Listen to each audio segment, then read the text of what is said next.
오늘은 그러니까 보험의 종류가 참 많다 하지만 그럼 그 중에서도 실무를 보고 있는 저희가 추천드리는 진짜 가성비 좋은 보험이 뭐가 있을까에 대해서 말씀드리고자 합니다. 네. 네. 그 첫 번째로는 네.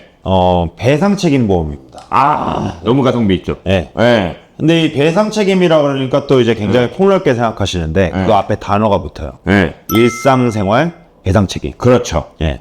대표님 부상 사례 혹시 어떤 거 있으셨나요? 배상 책임 보험 사실 사례가 굉장히 넓죠. 네. 뭐 정말 제가 아시는 분은 네. 골프를 치러 가가지고 네. 공을 쳤는데 그 공이 앞으로 나가야 되는데 앞에 있는 캐디가 맞은 거예요. 네. 근데 이게 일상생활이 아니에요, 여러분. 일상생활이에요.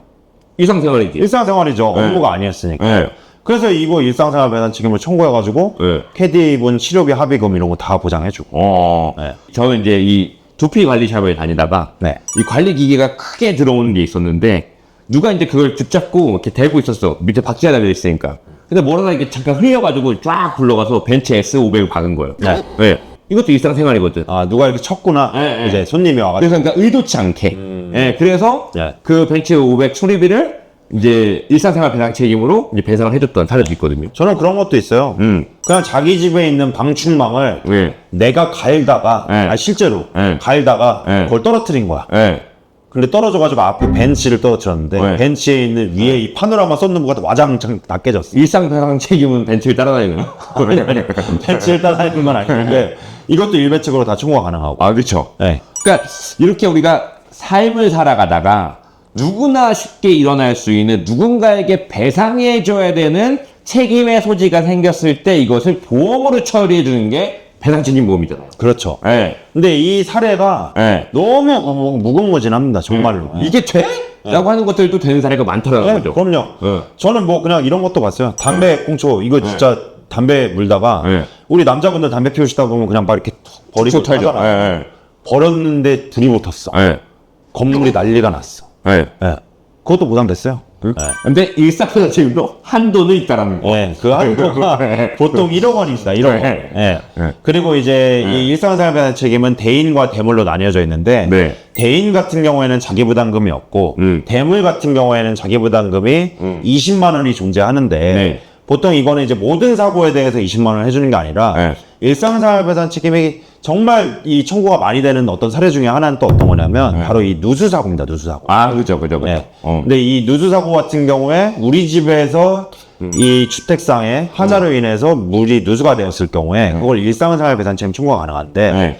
요거 같은 경우에는 2020년도 4월 이후부터 모든 손해보험사의 약관이 변경이 돼서 네. 자기 부담금이 50만 원으로 늘어났죠. 그쵸. 그러니까 일상생활 배상 책임 보험은 사실 뭐 마법 같은 보험은 아니고 보험금을 실제로 청구하게 되면 뭐 사건 경위에서 목격자 뭐 이런 거부터 해가지고 서류가 많이 들어가요. 실제로 일상생활 중에 일어난 배상을 해줘야 될 책임이 분명하냐라는 걸 따지긴 하지만 이런 사례가 우리가 살다 보면 많이 일어난다라는 거죠. 네. 예, 그러니까 이 보험은 되게 가성비가 좋은 보험이면서도 꼭 필요한 필수 보험이 아닌가 네. 라는 생각이 듭니다. 그렇죠. 예. 근데 이 네. 일상생활 배상 책임이 네. 사실 이제 방금 전에 주택상의 하자로 인한 누수 이런 네. 것들이 보장이 된다고 하시니까 네. 아 그럼 임대인이나 임차인이나 뭐 누구나 다 보장되는 거 아니냐 네. 이렇게 이제 여쭤보시는데 네. 이제 20년도 4월 이전까지는 네. 내가 이제 이 거주하고 있는 등본상에 거주 중인 주택에서 누수사고가 일어났을 경우에 보장이 됐었고 네. 20년도 4월 이후부터는 네. 일상생활배상 책임 담보를 가입할 때 주소지를 넣도록 돼 있습니다. 네네네. 그래서 그 주소지를 넣어놓은 집이 보장이 되는 거고 그러면 그걸 내가 살고 있지 않다 하더라도 세를 주면은 세를 주는 집에서 일상생활배상 책임이 또 보장이 돼요. 그쵸. 그러면 이제 임차인의 입장에서는 네. 내가 살고 있는 집에서 네. 누수사고가 일어났습니다. 나는 이제 임차를 해서 살고 있어요. 내 집이 아니에요. 그 건물상의 하자로 인한 누수는 사실 임대인이 책임지는 게 맞다. 맞죠. 예. 네. 근데 임대인의 입장에서는 그걸 보장해 줄 수 있는 방법이 임대인 배상 책임이라는 게 있고 네. 일상생활 배상 책임이라는 게 있는데 네. 일상생활 배상 책임으로 보장을 해주시려면 네. 20년도 4월 이후의 일상생활 배상 책임은 주소지만 넣어놓으면 세를 줬더라도 보장이 된다는 거죠. 그렇죠. 그러니까 이 배상 책임은 가입하는 주체에 따라서 어떤 시설을 가지고 있다 그러면 시설 소유자 배상 책임, 그다음에 영업하는 영업 현장에 대한 것들을 든다 그러면 영업 배상 책임처럼 다양한 배상 책임들이 존재하지만 우리가 이제 통상적인 일반적인 소비자들은 우리가 평범한 사람이라고 했을 때 이제 일상생활적 배상 책임을 저희가 이제 설명을 드리고 있는 거고, 혹시 영상을 보시는 분들 중에서 이렇게 임대인과 임차인 간의 관계가 애매하거나 아니면 내가 장사를 하고 계시나 사업을 하고 계시는데 내가 가입한 배상 책임이 제대로 가입된 것이 맞냐라고 하는 분들은 오늘 영상 이 하단에 있는 더보기란에 저희 상담 링크로 문의 주시면 저희가 그것들 꼼꼼히 한번 판단해 드리도록 하겠습니다. 네. 네. 특히나 이 일상생활 배상 책임은 네. 정말 좋은 장점이 네. 일상생활 배상 책임 앞에 단어가 또 붙어요. 가족이라는 게 있죠. 그렇죠. 가족이라는 말이 붙죠. 패밀리. 네. 네. 그럼 이제 이 가족이라는 게 이 동거 친족을 의미를 하는데 네네네. 이 동거 친족의 범위가 또 생각보다 넓습니다. 네. 어떻게 되죠? 예를 들면 또 어떤 거냐면 네. 동거 친족이라고 이제 되어 있으니까 네. 내 아들이 네. 이제 18살인데 얘가 고등학생인데 자취를 해요. 네. 그러면 이제 이거 동거 친족에 들어가는 거죠. 들어갈 것 같은데요. 느낌에는 안 들어갈 수도 있겠다. 이런 동거 친족, 동거를 안 하잖아요. 이렇게 할 수도 있는데 네. 이게 이제 어떤 거냐면 네. 생계를 같이 한다. 네. 이런 말이 들어가 있어요.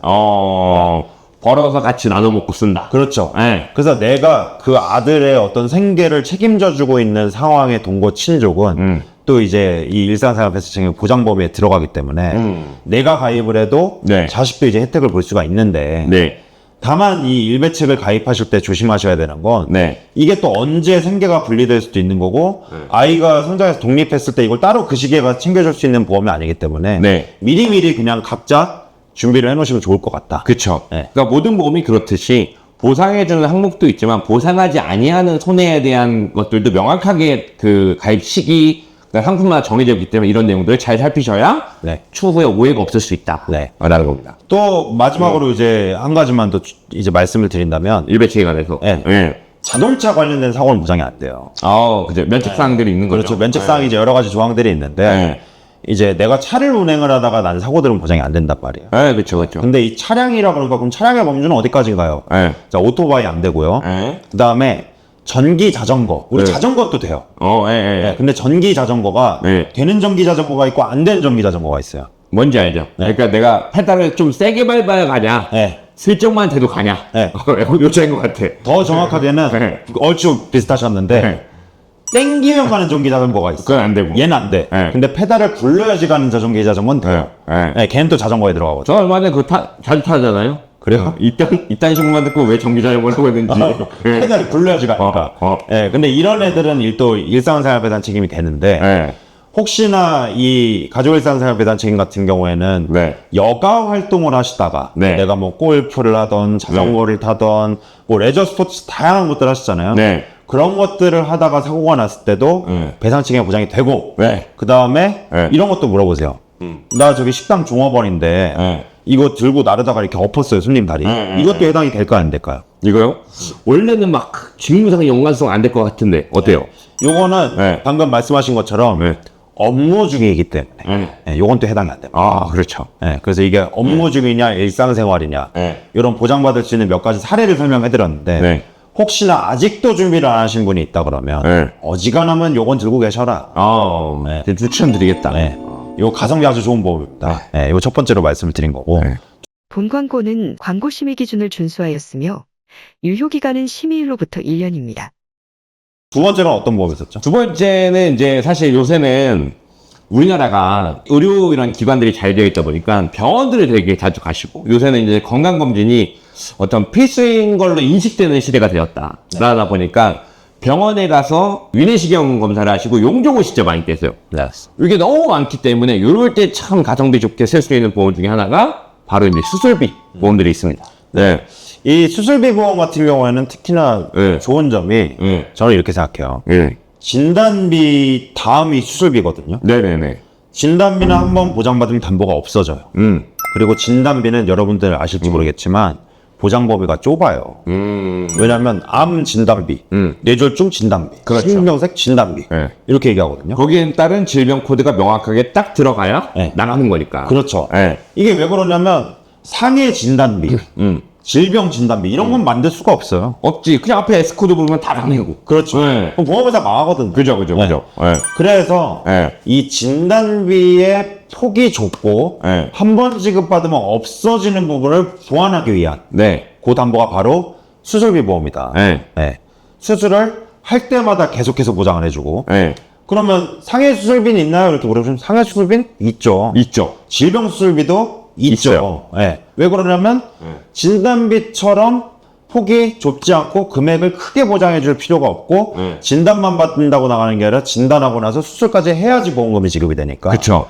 얘는 조금 더 까다롭기 때문에 네. 상해 수술비도 있고 질병 수술비도 있습니다. 저희끼리 부르는 표현으로 뭐 올리스크라고 그렇죠. 하는데 어쨌든 질병이든 상해에 해당되는 걸로 수술만 하면은 나가는 거니까. 네. 근데 수술비가 이렇게 생각하실 수 있어요. 생각보다 인생 살면서 수술할 일이 그렇게 많나?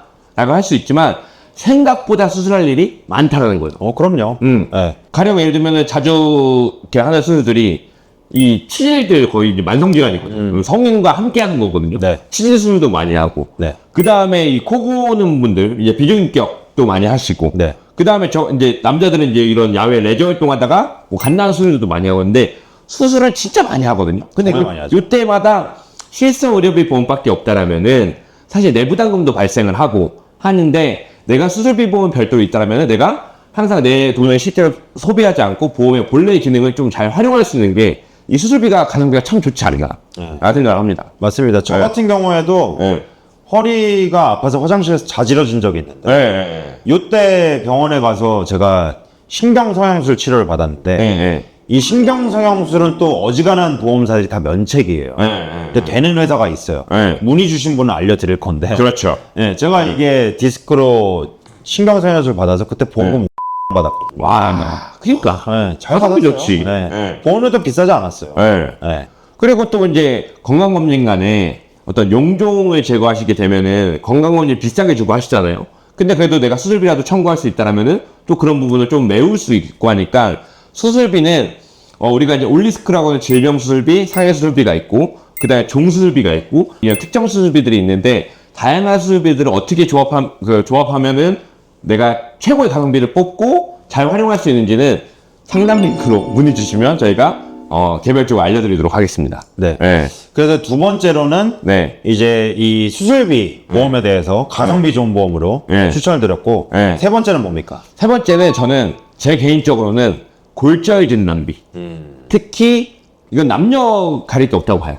왜냐면 골절 진단비는 실제로 우리가 아까 얘기한 것처럼 골절 진단 코드가 나면 돼요. 근데 골절 진단 코드가 미세골절도 나는 거거든요. 그 골절 진단은 이제 약관에 따라서 세부적인 내용들은 가입한 상품마다 조금씩 다를 수도 있겠지만은 골절 진단비가 생각보다 지급이 되게 잘 되는 거이고 우리가 골절을 경험할 수 있는 게 일상생활 중에 되게 많다는 거예요. 네. 저 같은 경우는 그 라오스 블루라고 나세요. 멋진 다이빙으로 유명한 데가 있거든요. 네. 구글에 치면 나와요. 네. 거기 가서 다이빙 하다가 갈비뼈가 굼가가지고 하고 그래서 그때 한번 봤고 그 다음에 문지방에 찧었어 새끼손가락을 엄청 아프다 좀 났는데 보니까 병원 가 보니까는 이것도 이제 새끼손가락 미세골절가 있고 이런 것들처럼 특히 남성분들 같은 경우는 골절 진단비가 물론 좀 비싸요. 네. 그러니까 이게 비싸다는 게 뭐 상대적인 거긴 하지만 생각보다 청구 확률이 높고 내가 별거 아닌 것처럼 막 삶의 목숨에 지장을 주거나 그런 건 아닌데 보험금 청구가 생각보다 많이 이루어지는 것이 골절 진단비이기 때문에 특히 남성분들이나 야외 활동 잘하시는 분들은 좀 많이 보충을 해주시면 좋겠다. 네. 근데 이 골절 진단비도 유형이 되게 다양한데요. 네. 특히나 이제 요새 사람들이 많이 관심을 갖는 것은 네. 골절 진단비 괄호 열고 치아 파절 포함. 좋죠. 네. 네. 그럼 치아 파절이라는 건 이제 이가 골절이 된다. 네. 하더라도 이제 보장이 되는 거죠. 그렇죠. 네. 이가 골절은 어느 때 많이 될까요? 글쎄 뭐 이제 음식 중에 이 갑각류 같은 어떤 딱딱한 음식을 먹었을 때 네. 골절이 되기도 하고. 네. 그다음에 이제 우리 아버지는 이제 보고 요새 진짜 많이 골절이 되는 게 생각보다 싱싱?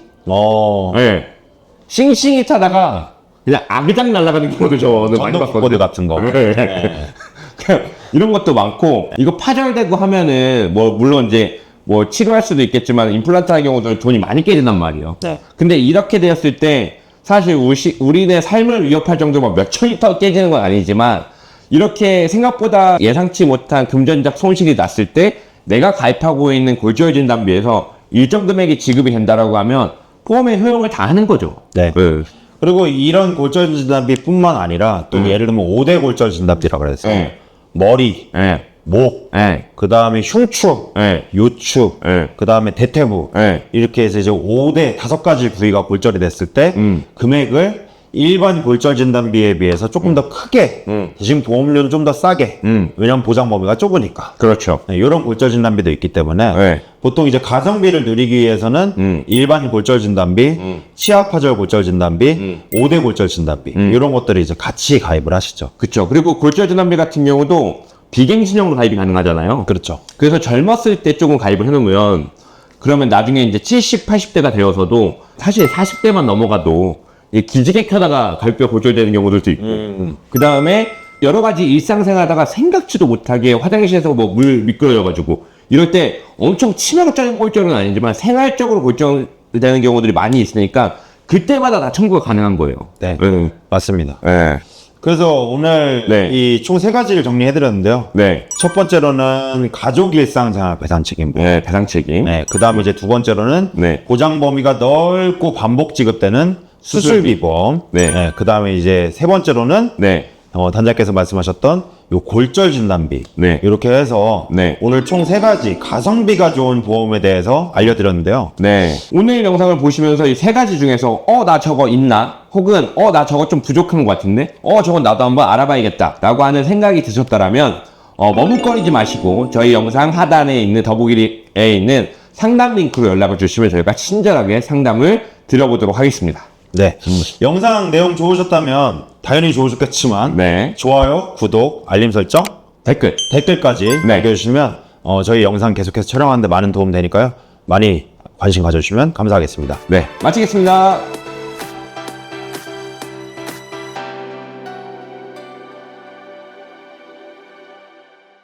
본 광고는 광고 심의 기준을 준수하였으며 유효기간은 심의일로부터 1년입니다.